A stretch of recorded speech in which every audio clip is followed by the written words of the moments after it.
Haga jingle kai Asian Cup Round of 16 hapreng ke Indonesia kebadan haga kerdan ke Shispa Saupenriu haga FIFA ranking Persia ke Australia kebadan haga kerdan ke Arpeusan. Haba pai shek ne jingle kai ke Australia ke lalabat limsuk ya ke Indonesia da sau la ke wei. Baleng bang ne jing job ke Australia ke layo penrung shek quarter final.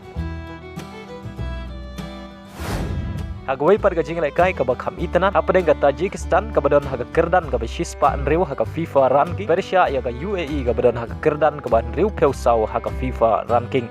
Haba pai shek ne gajing lekai ke Tajikistan ke layo berpenki jar lengkong tang haga minit ke balai peu lengbau wadat.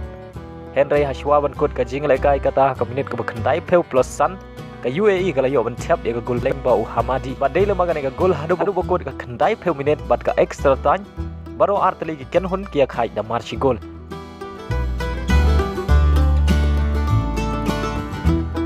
Badai haga penalti shootout ke Tajikistan kalala bat pelim ya ke UAE kabadai ke ken hun ke bakham klan bor da san lalai.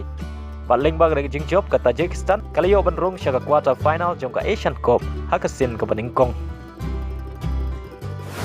Haga jing lekai Africa Cup of Nation hapreng ke Equatorial Guinea Persia ke Guinea. Haba pai shek ne jing lekai haga kela step jong ke jing lekai omdon gino gi bala bat ki jar badai haga kela min kata ke menit ke basan peusan ke Equatorial Guinea ka haba ni lekai tang si peungun hadin bau bikoro leyo priang ya ke red card pada haga menit ke ban riu peupra ke Equatorial Guinea ke leyo ya ke penalti Henry ka klemla ban penrung ya ke penalti badai haga menit ke bakentai peu plus pra ke Guinea ke leyo ban tap ya ke gol ke Beningkong haga ne jing lekai lengbau bayo.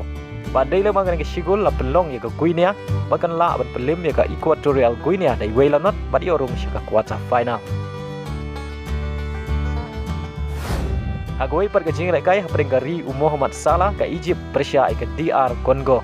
Haba pai syaka ke jing lekai baro arteli ke ken hun kia khai da marchi gol hadu bokot ke kendai per minit bar kumju ro hadu bokot ke extra time.